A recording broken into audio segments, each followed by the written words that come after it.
Bendiciones y salud a todos ustedes. Y usted sabe cómo son estas programaciones y la computadora y el teléfono. Se va y viene y hay que volver de nuevo a programar.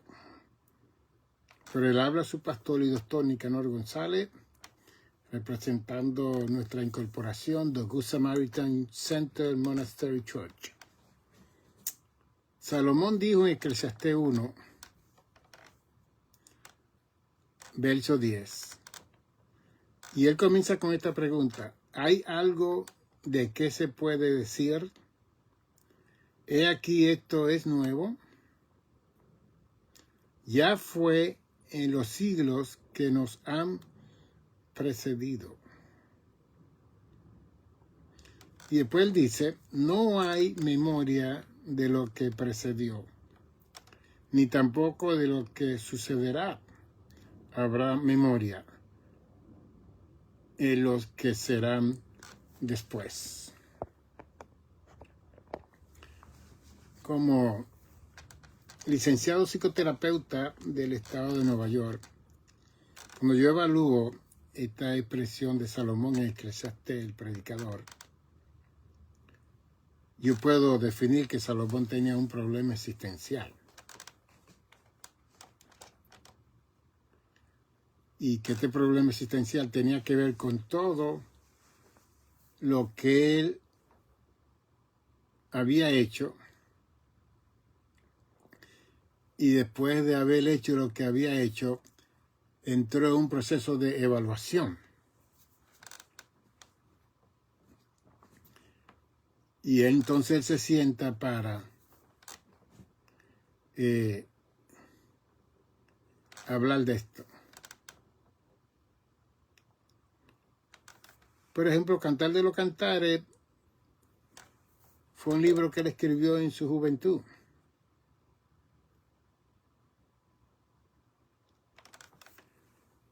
Proverbio fue un libro que él escribió en su edad media,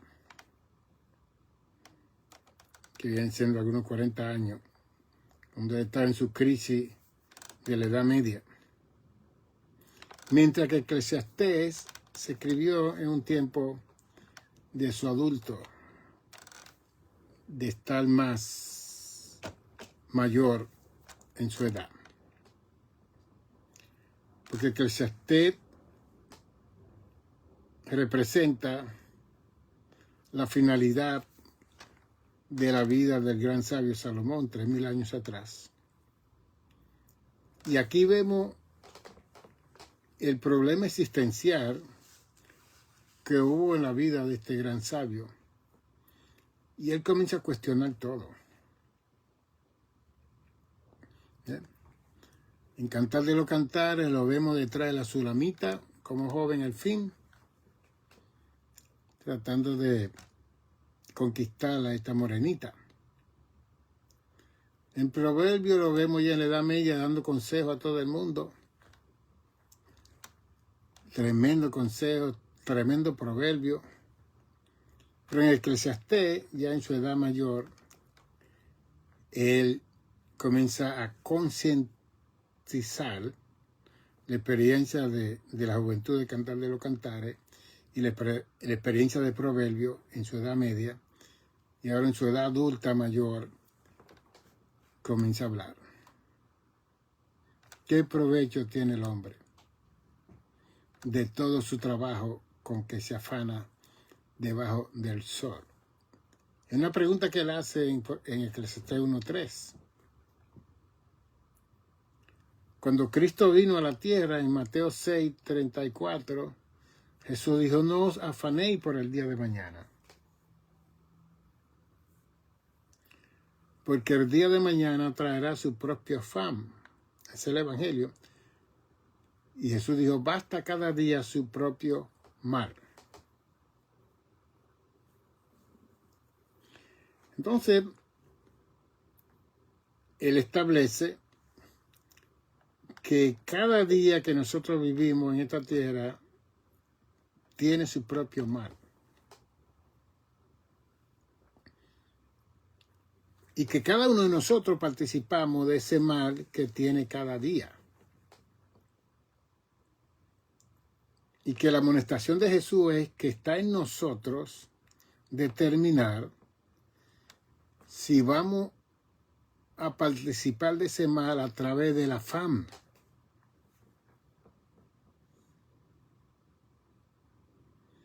Y es como ese ciclo que nosotros tenemos en todo el planeta Tierra,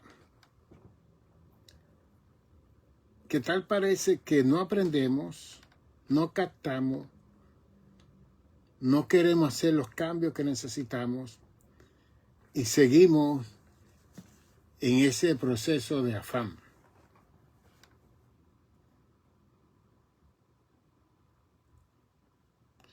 Y que ese afán produce un estado de desesperación, de intranquilidad, de desasosiego.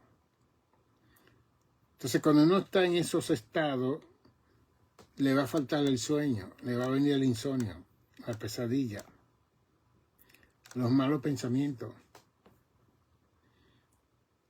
el no pensar adecuada y apropiada y debidamente, en no hacer las cosas correctas, en cometer errores sin fin. Y 1000 años después que Salomón dice estas palabras, Cristo viene hablando a nosotros. Que Salomón, él hace la pregunta, ¿qué provecho tiene el hombre de todo su trabajo? ¿Con qué se afana? Y 1000 años después Cristo viene y dice, no os afanéis.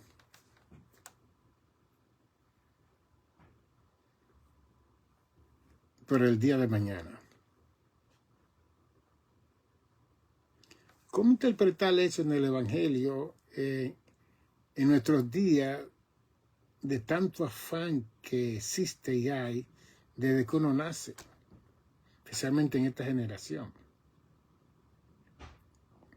Los que vivimos en Nueva York, toda la mañana, los trenes de Nueva York se montan 6, 7 millones de personas, yendo y viniendo, 6, 7 millones de personas a su trabajo. Y si usted va a Manhattan, usted va a ver la gente caminando, como en un estado de inconsciencia. Y a veces que yo paso por allí y me paro y veo el mobiliario de la gente. Y es como que nos parecemos robots. Entramos, salimos, comemos, hablamos y seguimos. Y nadie se está parando a pensar. Nadie se está parando a meditar. Nadie se está parando a contemplar. Nadie se está parando a reflexionar. Nadie se está parando para analizar las cosas. Todos estamos corriendo. Porque esta sociedad está funcionando sin freno.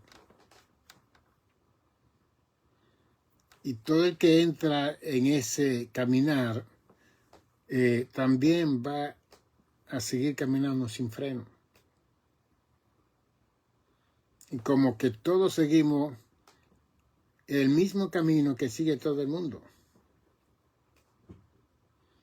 Y eso usted lo ve en los lugares donde hay rótulos de estacionamiento.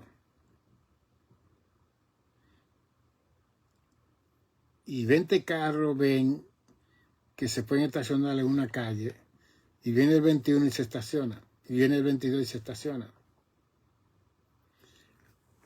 Y te parece que nadie leyó el rótulo, que decía no se puede estacionar, es ilegal. Pero todos se estacionan porque hay un grupo de gente estacionado. Y de repente cuando todos salen de su trabajo o sus afanes de vida, todos le han puesto una multa. Ahí viene la queja, el grito. nadie puede protestar porque había unos rótulos en esa calle indicando que era ilegal estacionarse en ese momento en ese lugar. Pero yo comparo eso como el caminar de los seres humanos aquí en la tierra. ¿Ve? Los jóvenes crecen, se desarrollan y la sociedad le dice que tienen que casarse, que tienen que tener una familia, que tienen que tener hijos. Y todo el mundo sigue ese trajín de vida, ese modelo de vida, ese ejemplo de vida. Y después vemos el fracaso de divorcio, separación, porque no paramos a evaluar, a analizar, a reflexionar, a contemplar, a tener una concientización de mi responsabilidad como ser humano aquí en esta tierra. ¿Cómo es posible que 3000 años atrás Salomón nos está diciendo a nosotros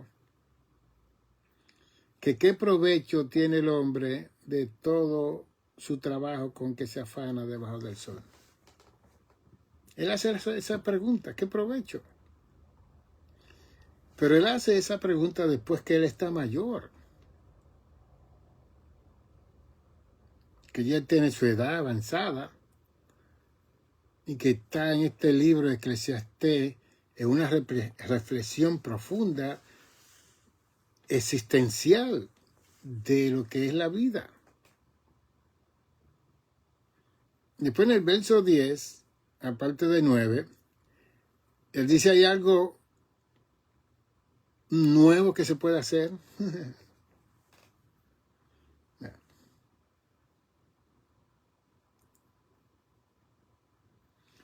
Entonces, dentro de la familia vemos los fracasos de papá, de mamá, del tío, del abuelo. Lo vemos los jóvenes. Y nadie hace preguntas, porque todos seguimos por el mismo camino, fracasando. Nadie investiga. Y gracias a Dios por la psicología. Porque la psicología no ha dado un medio de investigación, de análisis, de reflexión, de contemplación, aparte de Dios y la palabra. Ni mencionar eso, porque eso es lo primero que debe tener el ser humano en su vida, a Dios y la palabra de Dios. Pero aún así hay unos recursos humanos que están ahí disponibles para seguir evaluando si vale la pena continuar esta forma de vida que llevamos, o tengo que hacer unos cambios en mi vida para vivir una mejor vida.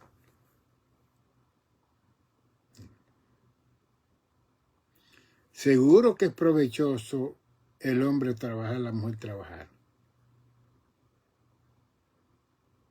Seguro que hay un provecho. Pero sin embargo, Salomón pregunta, ¿qué provecho? Porque entonces él, de una forma filosófica, proverbial, él presenta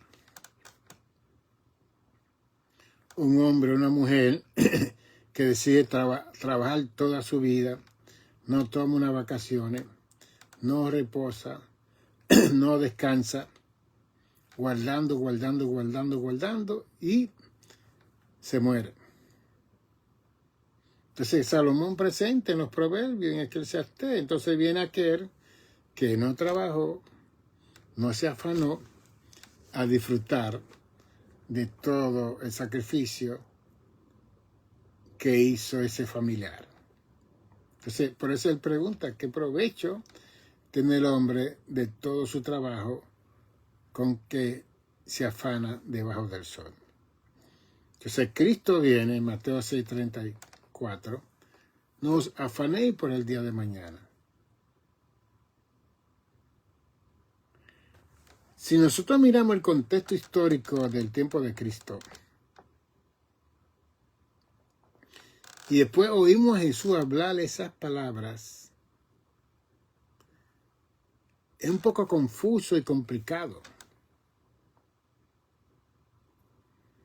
Porque en el tiempo de Cristo, el hombre tenía que levantarse bien temprano toda la mañana para ir a cazar con espada, con cuchillo, animales y aves para traer comida para su casa.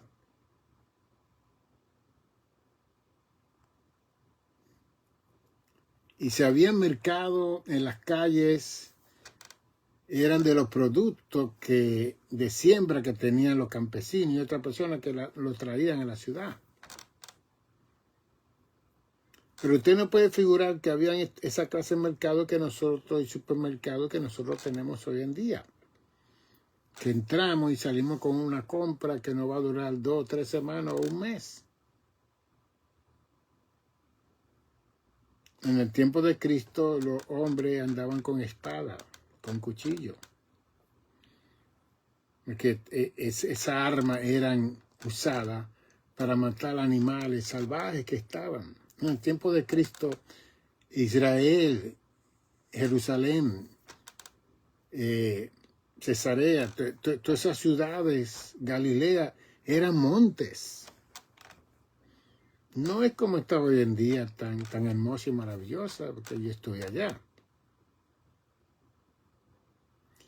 Y por eso es que todos tenían armas para defenderse, y que los animales también estaban en esos montes, que salían en cualquier momento y mataban a cualquier persona, leones, animales, tigres, lobos, de todo. Y Jesús le dice a esta sociedad, no os afanéis. Porque si 2000 años la sociedad estaba afanada en ese tiempo de Jesús, imagínense hoy en día que tenemos 8.1 billones de habitantes en el mundo.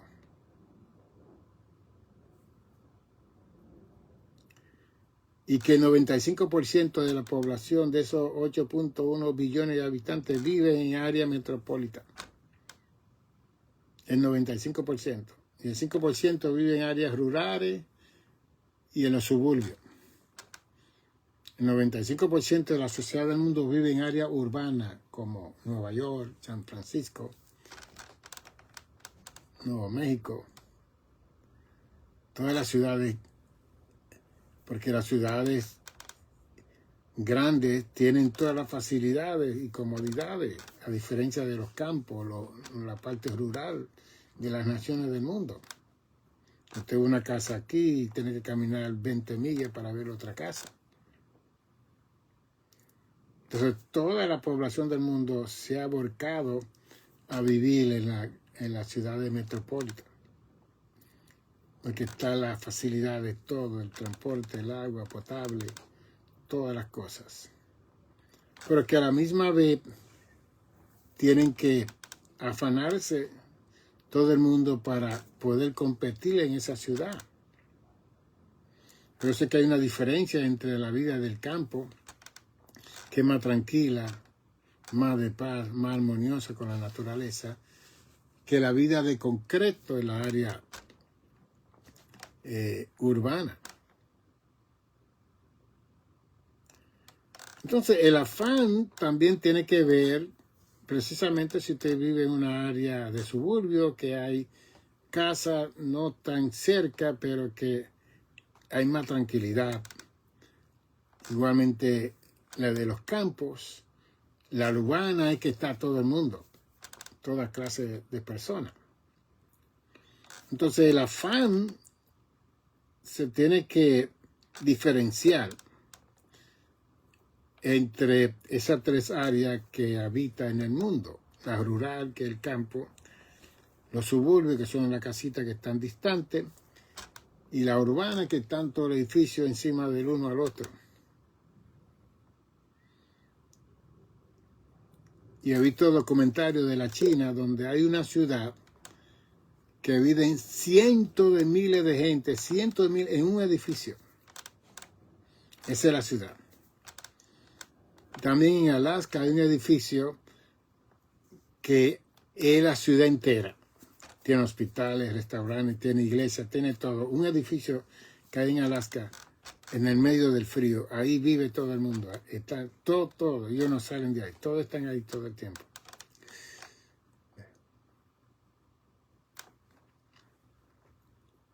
Entonces, está lo que se llama la privacidad, la tranquilidad, y que en cada uno de estos tres lugares usted va a recibir estas cosas. Pero la pregunta es que aún en la área rural de campo hay afán. O sea, que las tres áreas en que la estoy mencionando y describiendo aquí históricamente, hay afán en todos los lugares. Porque cuando se crea familia, que los niños van creciendo, que van creando su propia mentalidad y poder de decisión, hay afán en todos los lugares, que esa es la otra realidad. Entonces, ¿qué estamos diciendo? Cuando Salomón dice que si hay algo que se pueda decir o hacer que no se ha hecho.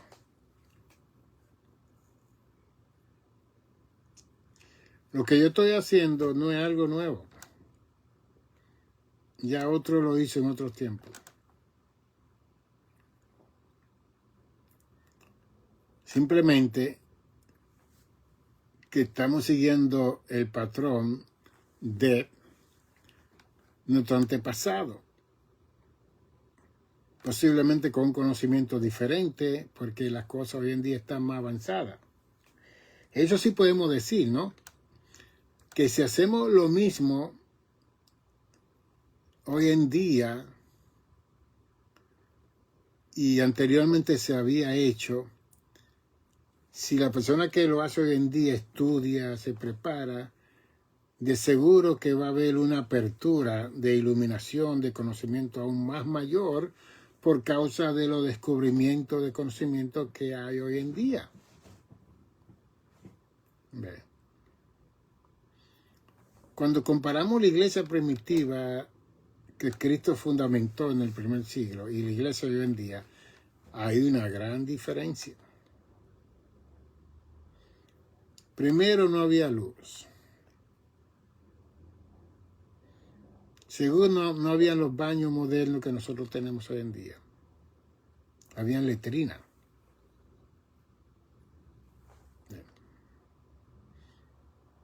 Y se alumbraban con las velas, con palos.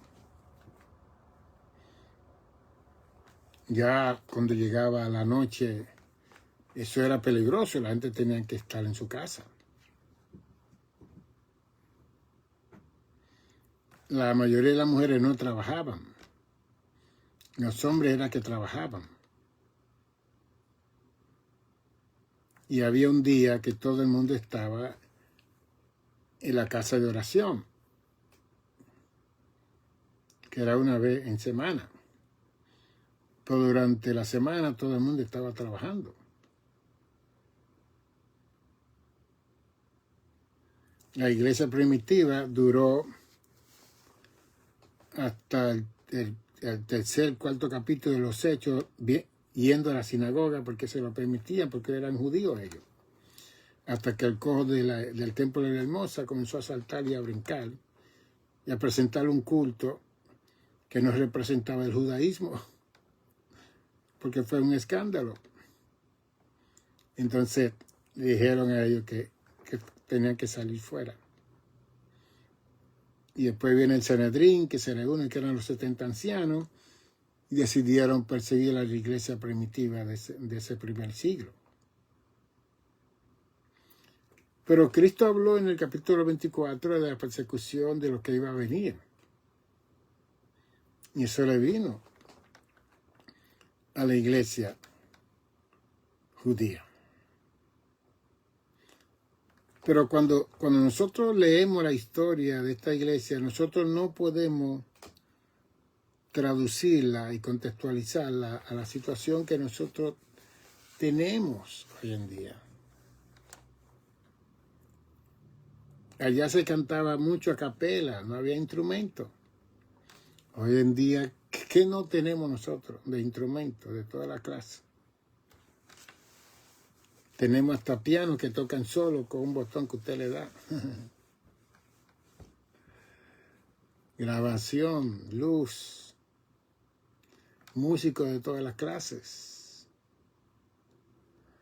Allá eso era una especialidad, había un músico que tocaba el arpa.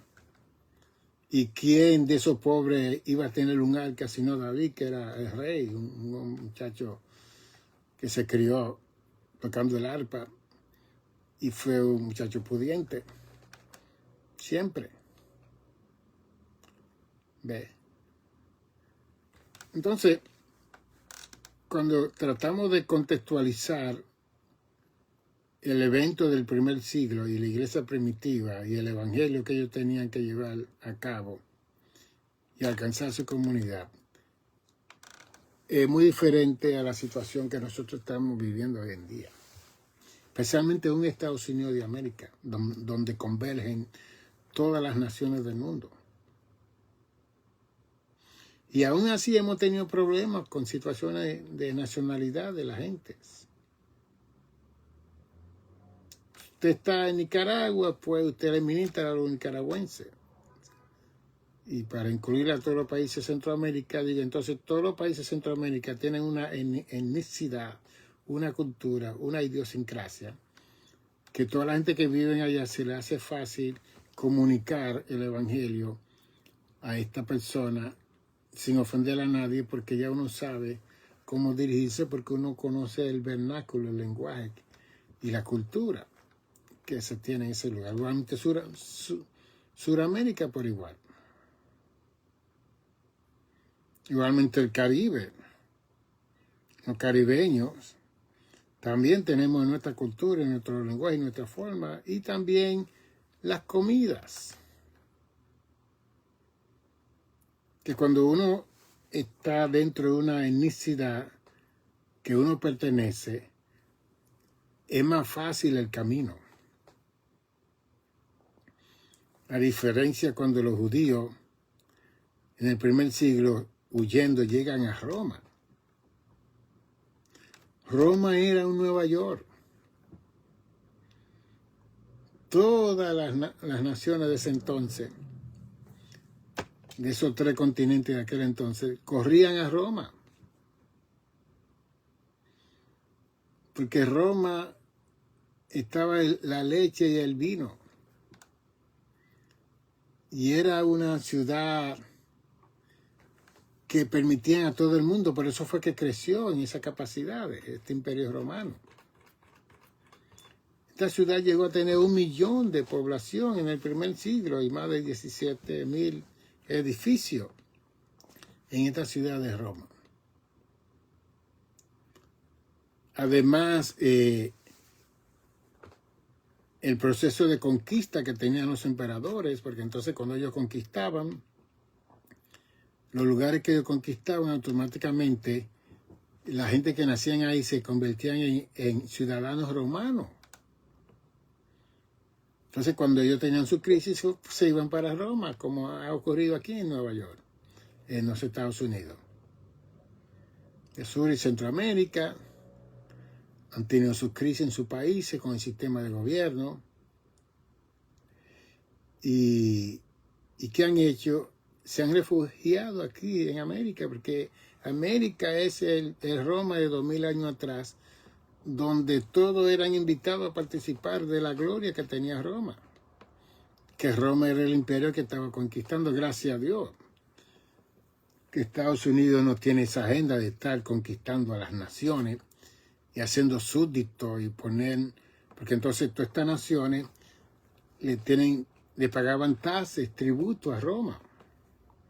Cuando Roma conquistaba a una nación, le dan el privilegio a esa nación de ser ciudadanos romanos, pero todo lo que se generaba ahí tenía que ir a Roma. En cuestión de provisión, todas estas naciones que Roma conquistaba, cada una vez al mes, tenían que llevar sus provisiones a la ciudad de Roma. Aparte de los tributos y los taxes que tenían que pagar.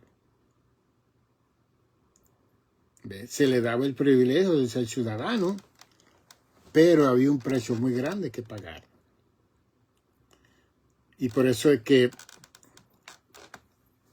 cuando se divide la población de Roma, del millón de población que había en Roma, habían 700,000 personas que no trabajaban y solamente lo que gobernaban a Roma eran 300,000 personas del millón. Porque los demás eran esclavos, súbditos al imperio. Pero tenían una libertad increíble que le llamaban serf, esclavo. Los esclavos podían ir al Coliseo a ver los cristianos morir, podían ir al teatro a ver las obras, podían ir al anfiteatro donde cabía más de 150,000 personas. Ellos tenían esa libertad. Entonces los esclavos de Roma tenían una libertad tan increíble, y entonces eso se anunciaba a todas las ciudades alrededor de Roma, y todo el mundo estaba en Roma.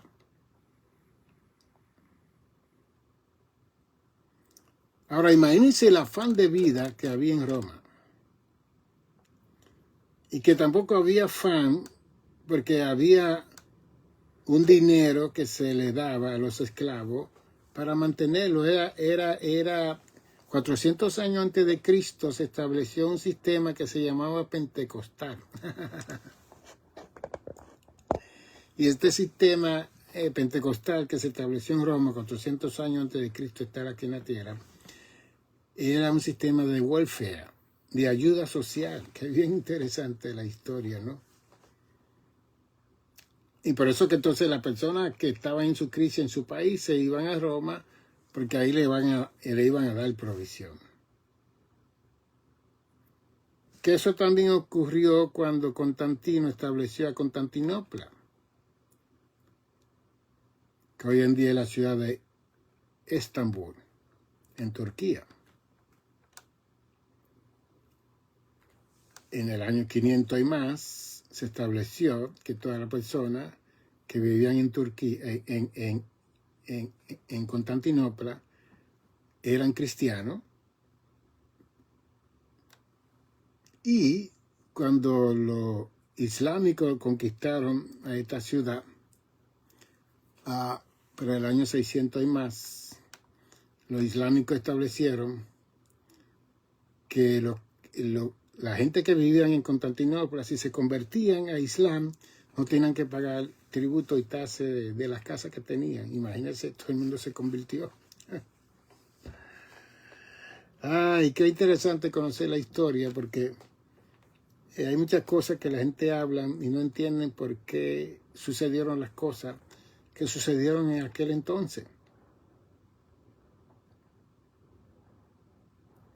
Y después Pablo le escribe a los romanos y le dice: no os conforméis a este sistema, a este orden, a este sistema de cultura donde ustedes están, sino transformados por medio de la renovación de vuestro entendimiento, para que comprobéis cuál es la buena voluntad de Dios perfecta y agradable.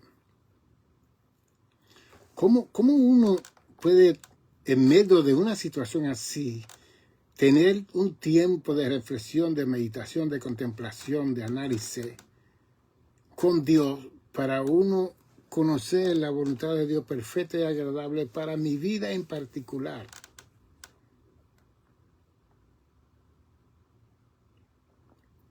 Y por eso es que le estoy enseñando como apologista de la palabra de Dios, como defensor de la palabra de Dios, del Evangelio, a ustedes,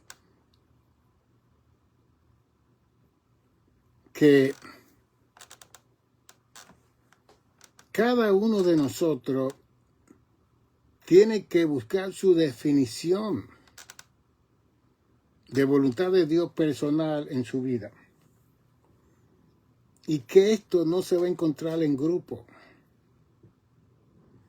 Ni usted yendo a Jerusalén para que Dios le hable, un profeta le hable, un apóstol le hable, o bautizándose de nuevo en el río Jordán, porque el bautismo de aquí en los Estados Unidos no fue el mejor. Es una confusión. No se bautiza una sola vez.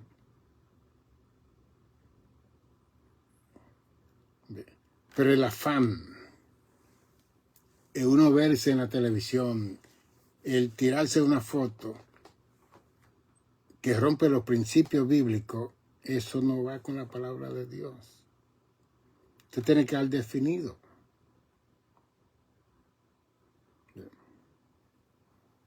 Alguien me dijo, Nicanor, vamos a un lugar. Y yo, ¿para qué? Para que Dios nos hable. Y yo le dije, pero, ¿y este libro sagrado? ¿Qué es lo que enseña este libro sagrado, la Santa Biblia? Cuando yo la leo, Dios me está hablando. Cuando yo la leo, el estudio, el escudriño, yo escucho la voz de Dios, los preceptos de Dios, los mandatos de Dios, la dirección de Dios para mi vida. Y lo tengo aquí en mi casa y todos estos libros están aquí atrás. Tengo materiales hasta que Cristo venga y irme salvo para el cielo. Porque yo voy a arriesgar mi vida en un avión, ahí a un país que yo no conozco, a ver un hombre, a una mujer que supuestamente Dios lo usa en profecía? Es que nosotros no estamos leyendo la Biblia. Entonces tenemos unas personas que tienen una situación en su vida que envuelven a todas las personas que se acercan a ellos para que hagan lo que ellos piensan que debe ser. Tenemos también la palabra profética. Segunda de Pedro 1:19. Oigan bien. Más segura, a la cual hacéis bien en estar atento como a una antorcha que alumbra en lugar oscuro hasta que el día esclarezca y el lucero de la mañana salga en vuestros corazones. Entendiendo primero esto, que ninguna profecía de la Escritura es de interpretación privada. ¡Auch! Entonces usted vaya a un lugar donde alguien le va a dar supuestamente una interpretación privada de lo que él o ella cree que Dios quiere para su vida. Es el afán de hoy en día. Porque estamos viviendo en una sociedad muy rápida. Todo lo queremos rápido. Queremos adquirir estudios rápidos. El conocimiento no se recibe en forma rápida. El crecimiento no se recibe de una forma rápida. La capacidad no se recibe en una forma gracias, en una forma lenta,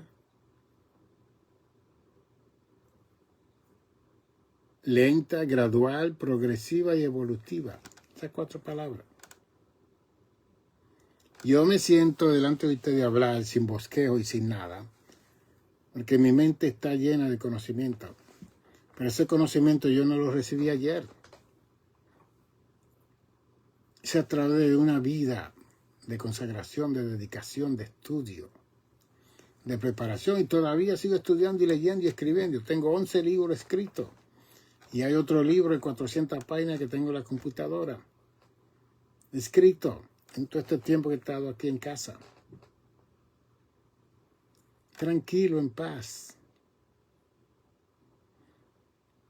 Y que ya para este tiempo ya vivimos la adolescencia, la juventud, el hombre adulto. Ahora estamos en esa edad mayor. No hay que estar en paz, tranquilo. Que la juventud es muy aventurera, brinca y salta, y las personas ya de edad no pueden estar detrás de los jóvenes. Usted no puede estar brincando y saltando porque se le va a doblar un hueso que no tiene nervio y va a parar al hospital.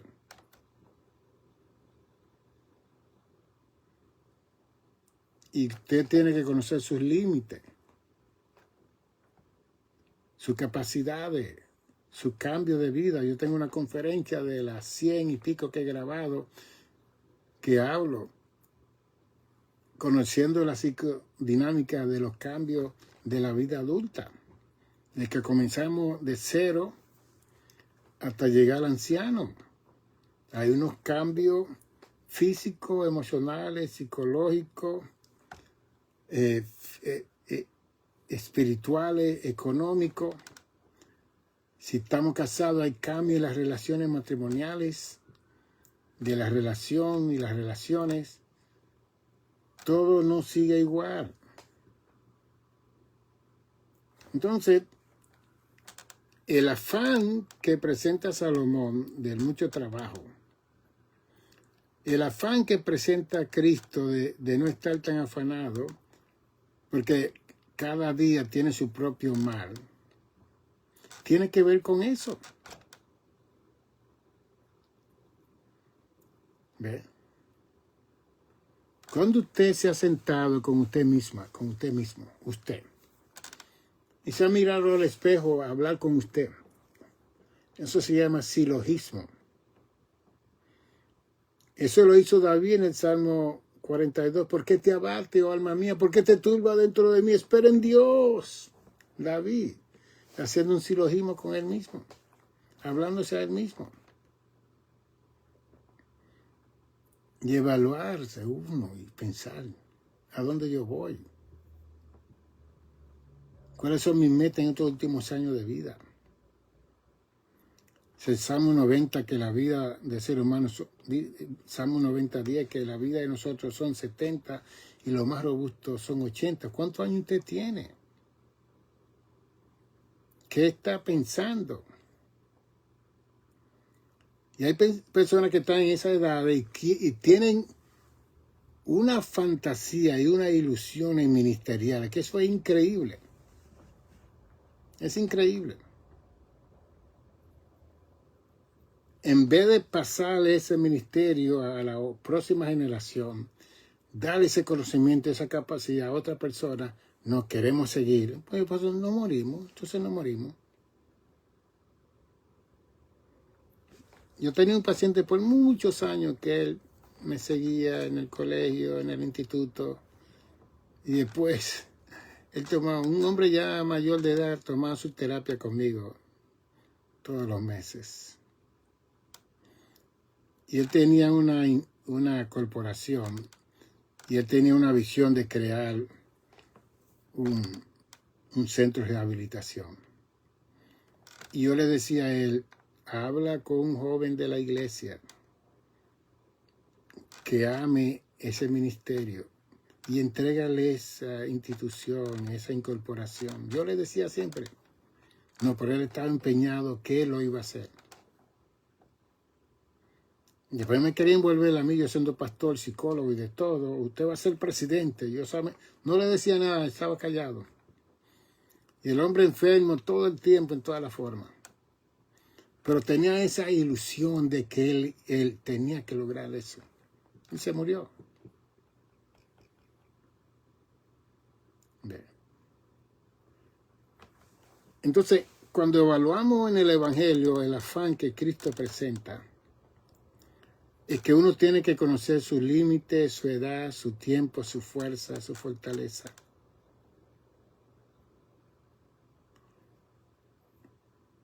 Porque por eso yo enseño en este libro, Conócete a ti mismo, ¿no?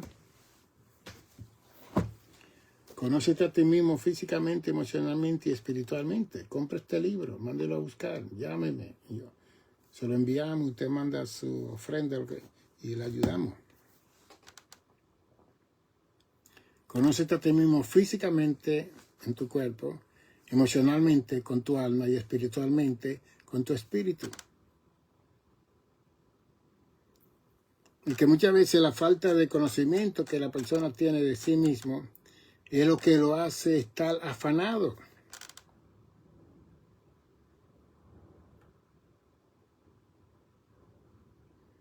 Yo fui vicepresidente del Distrito Hispano del Este por 23 años. presbítero por 11 años, presidente de los jóvenes por muchos años, secretario tesorero del Bronx muchos años también. Y que cuando resumo todo ese trabajo, después que entré al pastorado, me llevó algunos 35 años. Y aprendí tanto. Y una de las cosas que yo vi del Concilio General de las Asambleas de Dios es que ellos, el cuerpo ejecutivo, ya tiene problemas cuando hay un obrero de 65 años aplicando para credenciales. 65. Senior Citizen. Retirement. Porque en este país, a los 65 años les llaman Senior Citizen. ¿Ve? Ya que usted está supuesto a estar retirándose, ubicándose.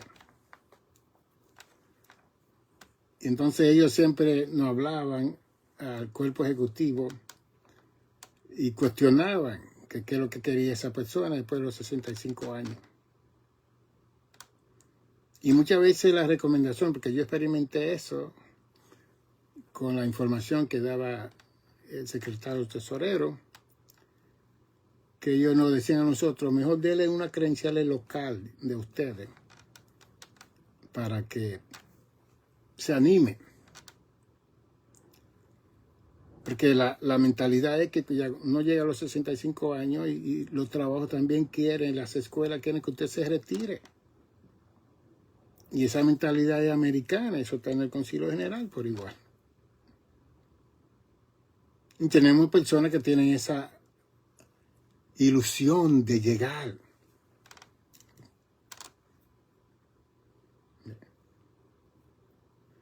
Entonces, si vamos a llegar afanados, no vamos a llegar. Si vamos a llegar con preocupación, con desesperación, no vamos a llegar. Yo recuerdo una persona que vino a mi congregación que me dijo, pastor, yo tengo que hacer algo, ya tengo esta cantidad de años y yo tengo que cumplir con todo lo que yo tengo en mi cabeza. Eso se llama afán. Una sola obra que usted haga para el Señor es suficiente. Que lo haga con amor, con devoción, con destreza, con preocupación del crecimiento del reino de los cielos. Una sola cosa. Bien. Y que no le vaya a suceder como la parábola que Cristo habló del hombre que le dijo a otra persona, te voy a dar un día de salario si me trabaja aquí. Y así a cada uno de ellos que le iba a dar ese día de salario. Y vino uno a las 9, otro a las 10, otro a las 11, otro a las 12, otro a las 1, 2, 3, 4. Y el último casi llega a las 5. Y cuando vino el dueño le dio el mismo pago a todo el mundo. Y los que vinieron a las 9, a las 10 y a las 11 estaban protestando, quejándose. Pero este llegó a última hora. ¿Qué pasó aquí? Pues esa es la situación del reino de los cielos.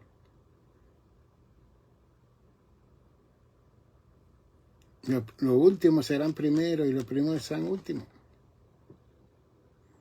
Porque esto no es asunto de trabajo. El reino de los cielos no consiste en comida y en bebida, como dice Romanos 14,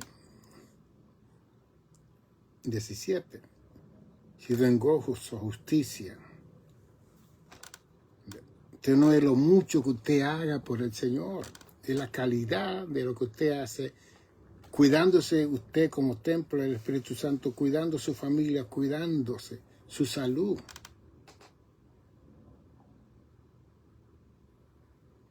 Cuando revisamos el internet, vemos pastores que están cayendo muertos en los púlpitos. Y se ven jóvenes esos pastores muertos. Es como que no sabemos el tiempo y el momento donde ya tenemos que cesar el trabajo. Tenemos que dejar de afanarnos. No sabemos. Yo estoy retirado y yo quiero honrar mi retiro y yo voy a ayudar al pastorado a retirarse dignamente, sin tener el sentido de culpa, sin quedarse con ese afán que no logré. Después que usted logre su salvación, ¿cómo usted va a decir que usted no logró? Si usted es salvo, usted logró todo. Y se preparó a otra persona para que sigan su legado, usted logró todo. Pero hay un problema con nuestro ego, que no queremos soltar. Si yo no estoy, las cosas se van a derrumbar. Y si yo no estoy, no, si Cristo no está, que se va a derrumbar las cosas. Si el Espíritu Santo no está, que se va a derrumbar las cosas. Pero nosotros somos dispensables. El único indispensable aquí es Jesús, el Señor.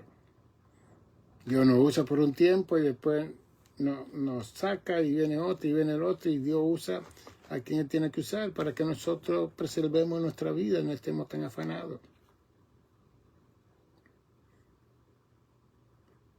Aconsejo a los hermanos, hermanas que son jóvenes, especialmente esposas jóvenes, hombres jóvenes, que están tan afanados haciendo tantas cosas. ¿Para qué? Si van a perder su familia, sus hijos. Donde no hay tiempo de calidad para la esposa, para los hijos, para los nietos, si hay nietos, para la familia. Entonces esas cuatro paredes se han convertido en el movimiento del centro. No. El centro tiene que ser Dios en tu vida, Cristo en tu vida, el Espíritu Santo, tu relación íntima con el Espíritu Santo. Y aprender a decir que no. Porque si tú ya estás ocupado, ¿por qué decirle que no a otra posición? Entonces, las posiciones que me han ofrecido a mí, hasta el día de hoy, cuando yo era pastor, todos esos comités, cuando llegué a ser doctor, todos esos comités de la sesión del gobierno municipal querían que yo estuviera en esas reuniones. Yo me le mandaba a otro hermano menos ocupado y no querían, era a mí que me querían por el título. ¿Es que no? Y tuve mucho discernimiento en esa obra del Señor, pastoreando 44 años, para ocuparme en lo que tenía que estar ocupado y no ocuparme en lo que no tenía que estar ocupado. Y esa es una enseñanza que vamos a estar dando todo el tiempo a ustedes a través de nuestra intervención aquí en este programa Apologética del Evangelio de Jesucristo con la iglesia The Good Samaritan Center Monastery Church. Esa es mi iglesia que hemos incorporado y hoy en día somos los pastores de esa incorporación, en el sentido de que vamos a usar ese medio para enseñar, para educar, para ofrecer este servicio al mundo entero. No a un grupito de personas, a todo aquel que quiera aprender y crecer. ¿Ve? Los que no quieren crecer, ellos van a estar en su ambiente de profecía y poder y avivamiento y cosas que lo que crean son afanes al corazón de las personas. Que le van a quitar la vida, le van a robar la vida, le van a robar su hogar. De que eso es lo que ocurre y que el mismo diablo está detrás de toda esa cosa. Y cuando digo Satanás está detrás de toda esa cosa, porque a Satanás le gusta estar envuelto donde hay mucho ruido, donde hay paz, tranquilidad. Satanás no está mucho, ¿no? Porque él sabe que ahí se está enseñando, se está educando y lo van a ver y lo van a oír condenable. Y le gusta estar en el ruido, que ahí nadie lo vea y él se esconde. De eso hablaremos en un momento dado. Pero este libro lo presento hoy, Conócete a ti mismo, lo tenemos aquí, tenemos miles de libros aquí en una caja. que usted puede llamar al 646-755-1290, 646-755-1290.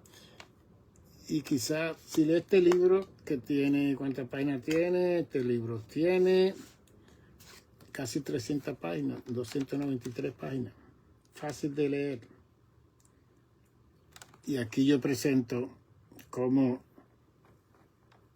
cuidar el cuerpo, que es templo del Espíritu Santo.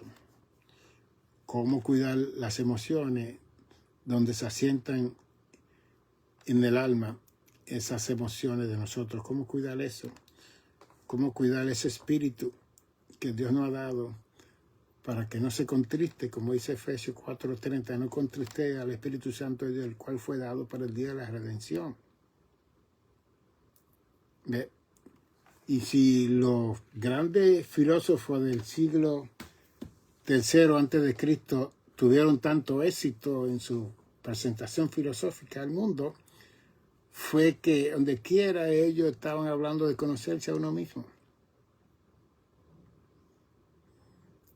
Pero las iglesias y las congregaciones están interesadas en conocer los problemas suyos que los problemas de ellos. Entonces, están muy ocupados en saber qué es lo que le pasa a fulano y a sutano y qué es lo que le pasa a cada persona en particular. Ese no es el trabajo de la iglesia.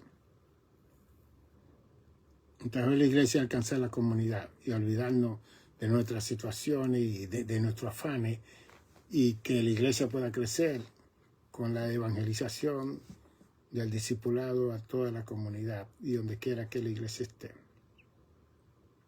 646-755-1290 si quiere una terapia, si quiere llamarme para una consejería para la familia. Estamos creando un cuidado pastoral también, estamos atendiendo a los pastores, su familia, y todo lo que se trae aquí es una cosa confidencial. Eso no se va a tratar con nadie, ni con concilio, ni con denominación, ni con movimiento. Lo que se habla en terapia, eso se queda en privado, confidencial, para que la persona tenga libertad de hablar y expresar su corazón. Nos veremos el martes. Pasamos el lunes, descansamos el martes por la tarde. Volvemos y eso de las 2 a las 3 por ahí estamos de nuevo compartiendo con ustedes. Y usted puede apuntarse al canal de YouTube, Reverendo Dr. Nicanor González YouTube. Búsquelo y apúntese, porque este programa va a pasar a YouTube también, porque si no tiene Facebook me puede ver en YouTube y mandárselo a otra persona que quiera informarse de esta información que le estamos dando en forma apologética. Bendiciones.